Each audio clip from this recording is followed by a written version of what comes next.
So there's a combination of threats actually going on, and I think they're equally important. There's continues to be a lot of nation-state activity from very sophisticated attackers going after industrial control systems. That's happened in the electric utilities, but that's come into plants and other kinds of critical infrastructure sectors.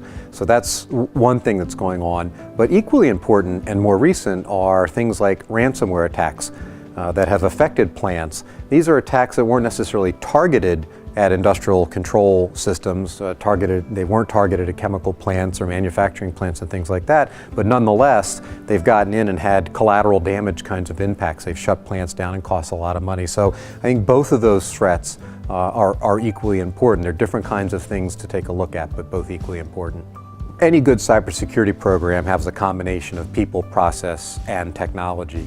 But from a technical standpoint, really one of the most important things you can do early on is to provide really understanding of your network. There's an old security adage that says if you don't know what you have in your network, you can't protect it. So understanding what assets you have in your environment and how they're communicating and talking with each other is a very, that's where you really need to start, having a very solid asset inventory of what's going on. Then you can figure out how to best protect it.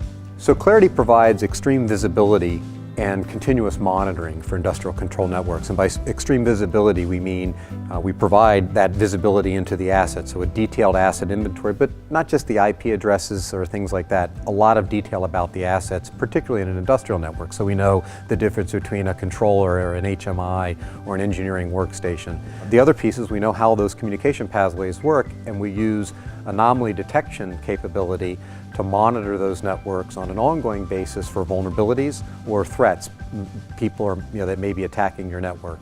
So within that whole package, we put together all three of those capabilities: visibility, vulnerability management on an ongoing basis, and continuous threat monitoring.